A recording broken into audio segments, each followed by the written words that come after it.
Good evening, and welcome to another episode of Beating COVID 19. Today, we're going to talk about Once Upon a Time in Kenya, Day 2.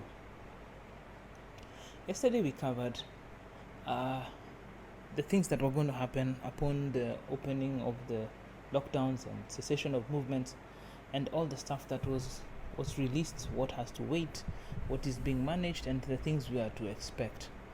On the education front, we expected to hear from the Cabinet Secretary for Education today, and his report was not nice.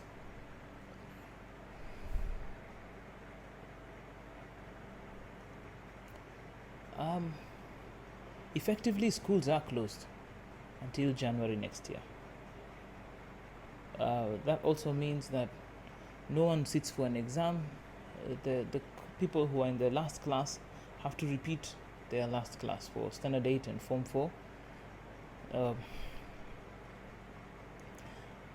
And that is disheartening.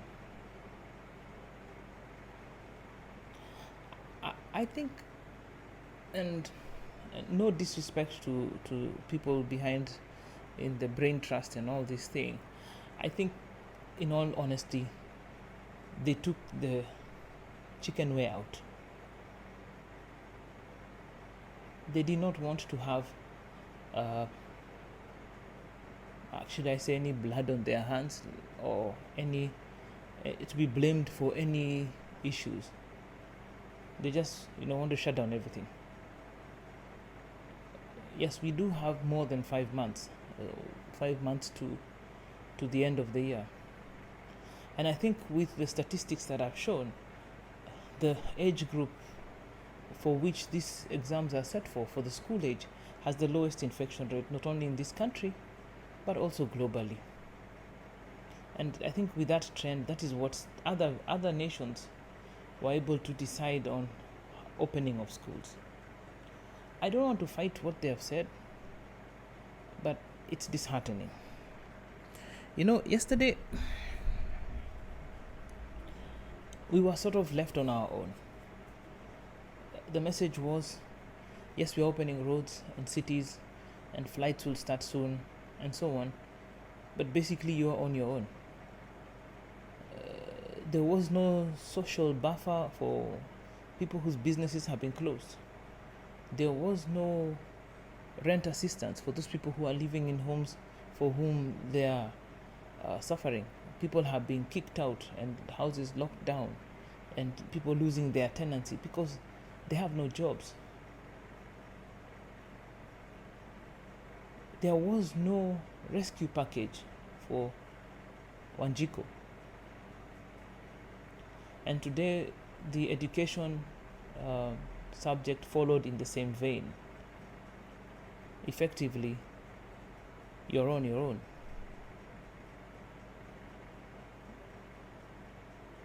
We have had a scourge of teenage pregnancies. That's been going up and up and up. And guess what? That is the age group that is sitting for the exams. They're going to be home for another 6 months. Effectively, they'll be home for 9 months. There has been no, apart from the TV education system that has been put out there, many schools have taken it upon themselves to have online classes for those who can afford. And now, what about the rural schools? What about the schools which are self-help schools? What happens to those teachers? They are not hired. They don't get a salary. They most likely will be kicked out of their homes. What will happen next year when you open up the schools and the teachers who are teaching no longer live in the areas for which they have been teaching? Would you command them to leave their homes and go back to the schools they were teaching? What happens to the parents who are watching the education of their children go to the dogs? Ladies and gentlemen, it's very sad. Yesterday, we couldn't go to church because if our children can't go to church, then the parents can't go to church. Who will they leave their kids at home with on Sundays? So effectively, it was a sucker punch. Because the kids don't go to Sunday school, the parents you can't leave unattended children at home. For the most part, we've been in lockdown, and our house helps and so on, or whoever has, or those who don't have house helps, Sunday is the day to hunker down with your children. The age group 58 and over can't come to church, yet in most churches, the older people are the fewest. And a 1 hour service would be enough for them. At least they get out and go to a church. And even in their old age, have time to meet with God. Most of the pastors and fathers and reverends and bishops are over the age of 58. What happens to them? I know some people have said that, it's a chance for you to bring up new younger leaders. Yeah, maybe so. After the church, now it's your kids. They're not going to school. They're going to fall behind in the syllabus. They're going to have an extended off. Ministry of Education, or the arm that handles education, you kind of get the feeling they were unprepared. They had no contingency plan to continue education even in hard times. And now you are sentencing our children to an uncertain future.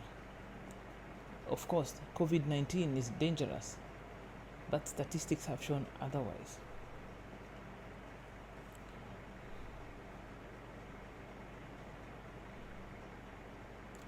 It seems that in all these things, I remember Sunday's message where I said that only God has the big picture or the master plan. And I think it's apparent for many of us who look at our country and the countries around us, and those who love their nation, who are patriotic about their nation, to realize that it has become apparent that they have no plan. They have no safeguard for their citizenry. They have no plan for their children. They have no plan for the sick. Yet they have a plan for elections. They have a plan for referendums. They have a plan for political organizations. They have a plan for everything else except the thing that matters most. The government is for the people, by the people, and they should serve the people. However, for me, I will go on my knees because life is difficult and times are hard.